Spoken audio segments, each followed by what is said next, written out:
Assalamualaikum warahmatullahi wabarakatuh. Izin memperkenalkan diri, saya Livia Rahma dengan 3 digit NIM terakhir 019. Pada kesempatan kali ini, saya akan melakukan pengolahan analisis, yaitu yang pertama ada FCD, Forest Canopy Density, kemudian yang kedua ada NBR, Normalized Burn Ratio, kemudian ada NDDI, LST, dan TVI.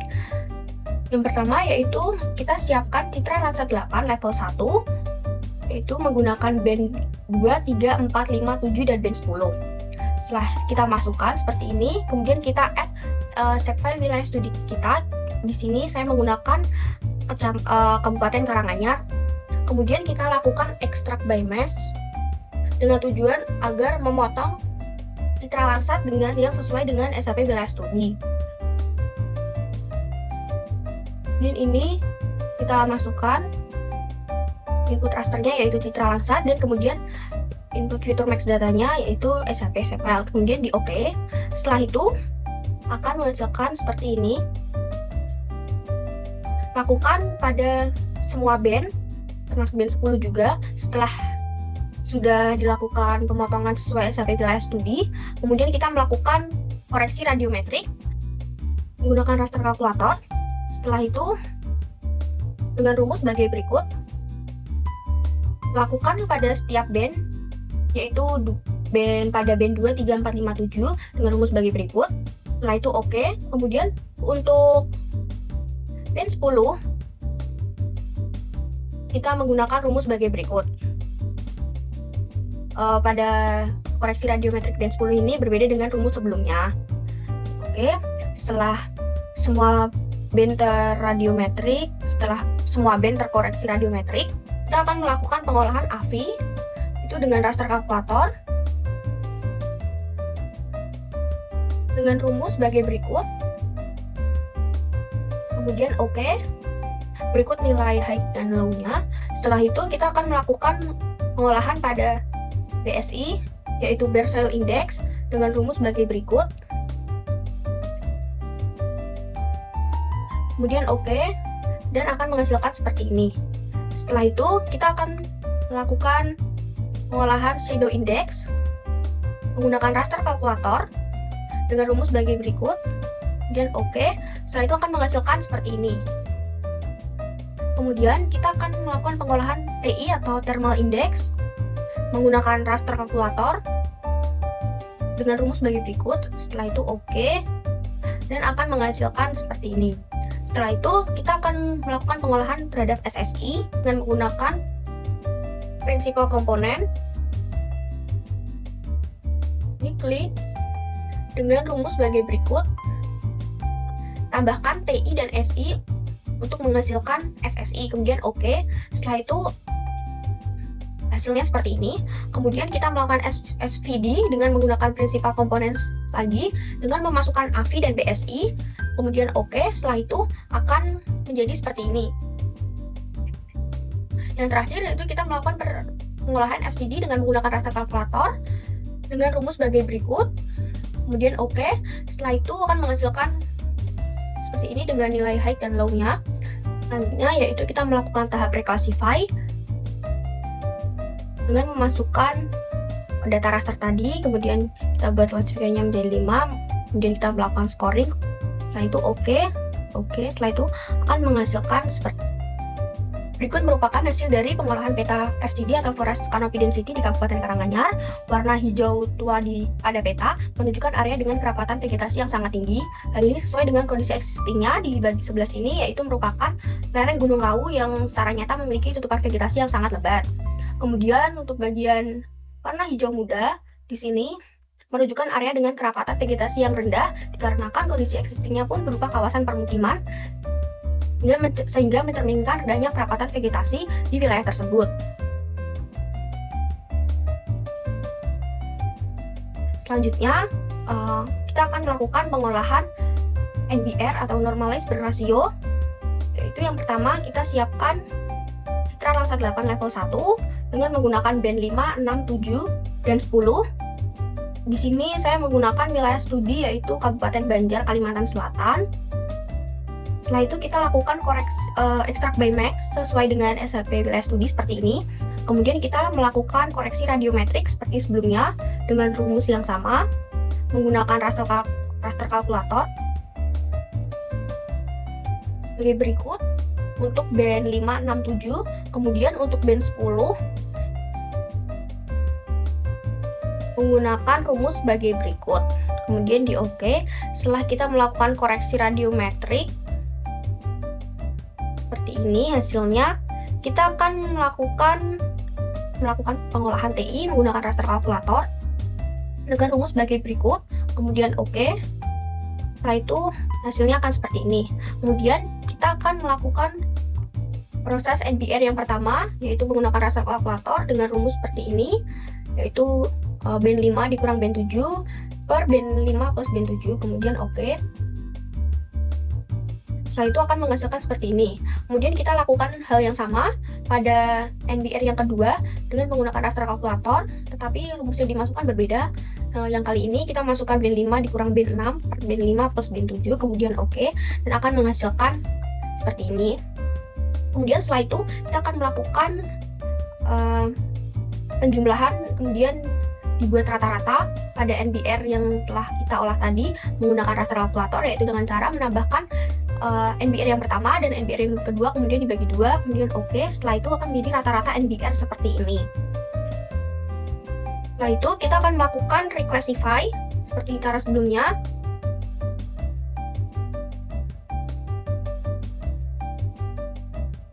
Kita input dari NBR rata tadi.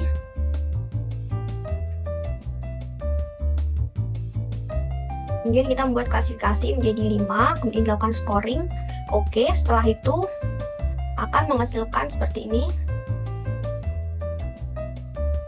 Selanjutnya kita akan melakukan reclassify pada data raster hasil pengolahan TI dengan cara yang sama. Kemudian kita masukkan, kemudian kita reclassify menjadi 5 kelas, kemudian kita lakukan scoring, kemudian OK. Setelah itu akan menghasilkan seperti ini. Setelah itu kita akan melakukan pengolahan untuk mencari potensi kebakaran hutan dengan cara menggunakan raster kalkulator. Kemudian kita menambahkan hasil reclass rata-rata NBR dan hasil reclass dari TI tadi, kemudian OK. Setelah itu akan menghasilkan seperti ini.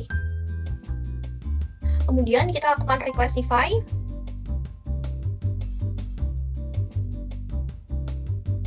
Kita buat klasifikasinya menjadi 5, kemudian kita lakukan scoring, kemudian OK. Setelah itu akan menghasilkan seperti ini. Berikut merupakan hasil dari pengolahan NBR atau normalized burn ratio di Kabupaten Banjar, Kalimantan Selatan. Warna merah pada peta di sini menunjukkan adanya potensi kebakaran yang tinggi disebabkan karena warna merah di sini itu merupakan kebanyakan didominasi oleh hutan, yang mana saat musim kemarau itu berpotensi adanya gesekan antara dedaunan yang menyebabkan, karena musim kemarau jadi menyebabkan adanya potensi kebakaran. Setelah itu pada bagian sini terdapat kondisi existingnya, yaitu adanya daerah pertambangan sehingga potensi bencana kebakaran di sini tergolong rendah. Di sini kita akan melakukan pengolahan LST, NDDI, dan TVI.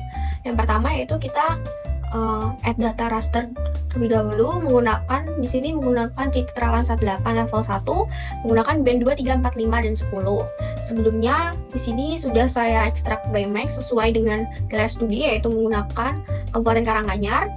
Setelah dilakukan ekstrak BMX, kemudian kita lakukan koreksi radiometrik seperti cara-cara sebelumnya. Setelah itu kita akan melakukan tahap brightness temperatur menggunakan raster kalkulator dengan rumus sebagai berikut, kemudian OK. Setelah itu hasilnya akan seperti ini. Kemudian kita akan melakukan perhitungan untuk mencari NDVI dengan rumus sebagai berikut, kemudian OK. Setelah itu akan menghasilkan seperti ini. Tahap selanjutnya kita akan melakukan pengolahan NDVI menggunakan raster kalkulator dengan rumus sebagai berikut, kemudian OK. Setelah itu akan menghasilkan seperti ini. Kemudian kita akan melakukan pengolahan LST atau Land Surface Temperature. Di sini saya menggunakan cara sebagai berikut. Yang pertama, kita mencari PV. PV merupakan Proportional Vegetation, yang mana pengolahannya menggunakan raster kalkulator. Berikut merupakan rumusnya, kemudian oke. Setelah itu hasilnya akan menjadi seperti ini.